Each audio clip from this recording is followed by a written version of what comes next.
Hello and welcome. I am Cindershadow, and today I'm going to bring you a tale of my past.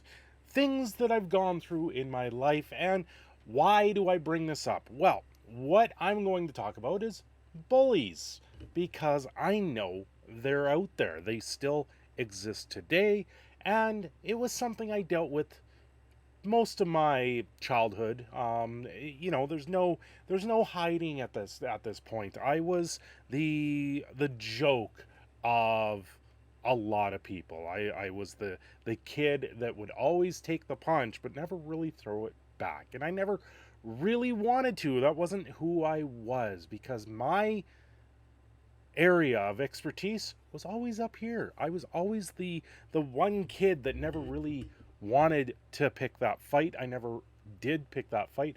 I remember times where my hat was stolen by one of them, and he wore it for about a week before I was able to snatch it back off his head, because I sat there waiting and was able to get away from them quite quickly.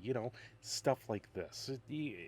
Stuff of the past. And it's recently I was talking with someone about one of my stories, one of the stories that I fondly remember on how I got back at one of my childhood bullies.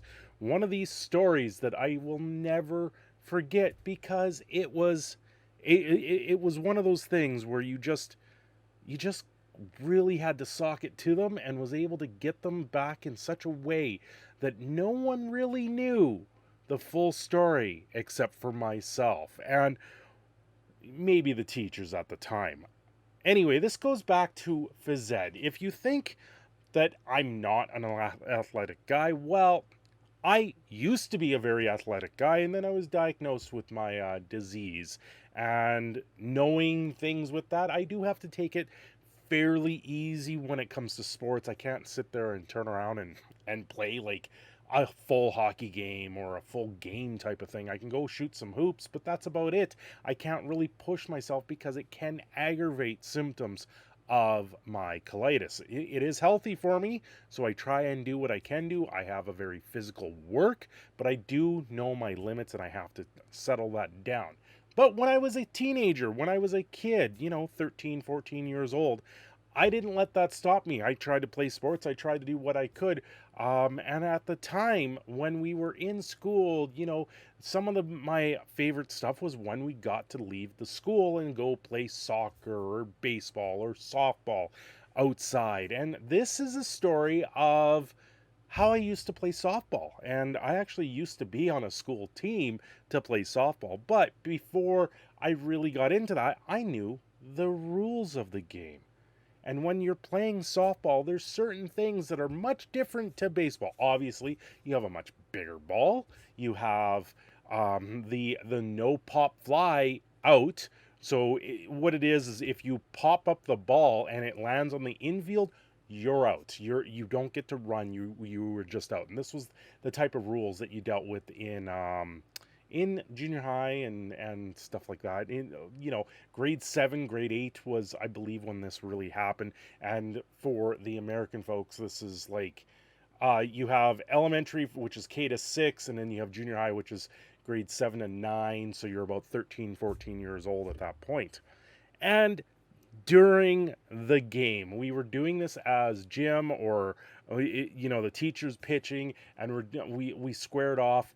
I didn't really ever got to be picked first, but for softball, I was up there because I had some skill at the game. I used to go out after school with my baseball bat, a bucket of balls, and a couple good friends, and we would literally just nail the balls away. We would sit there and go through a bucket of balls, and then we'd collect them all up, and someone else would go up, and then you'd catch them. And these were certain things that you didn't do normally just in the school, but this was what we did.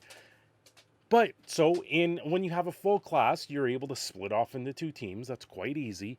And the one thing I knew I could do is I could hit the ball at relatively good pace. I almost hit my teacher once, but I was able to hit the ball and hit it way out there in the field and keep it rolling.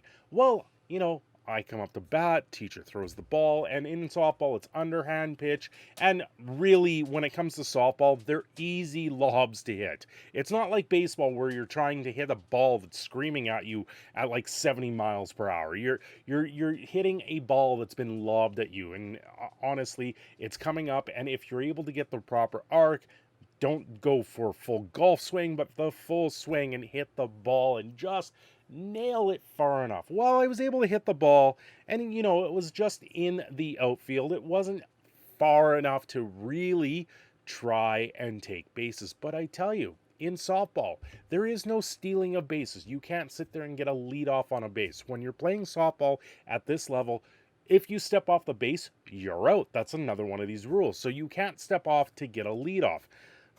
Now, the one school bully that I had, he was on second base, right? So I'm able to hit this ball.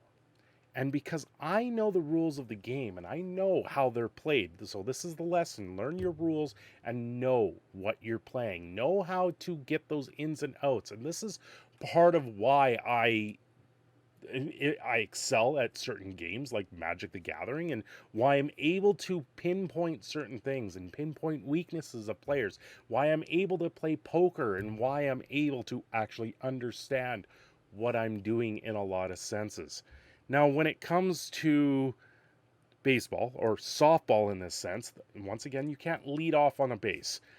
Also, unless you're taking a forced base, meaning if I'm sitting on first base, someone hits the ball, I have to run to second.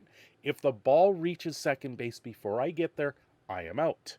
But where I hit the ball and I am not being forced to take second base, you must tag up. You don't have to actually get the ball at the base before that. The runner or the person running the bases gets the chance to tag up and make the base. You have to tag them. Just having the ball standing at the bag does not count in softball. So, my bully's on second. I hit the ball. I run to first. I know he's there. I'm like, you know what? I'm probably not going to make it to second, but I'm going to, I damn well know he does not understand the rules of the game.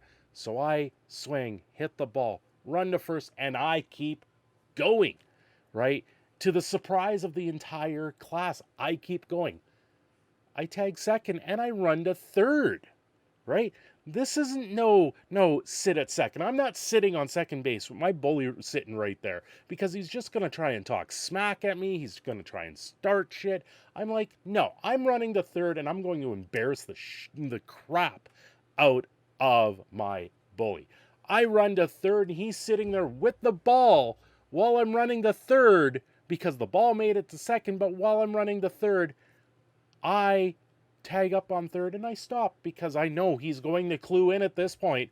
And the teacher turns around with a giggle and looks, and the bully's standing there with the ball, like looking at me like, "You're out, dude. What are you doing? I have the ball." And the teacher goes, "No, he's not.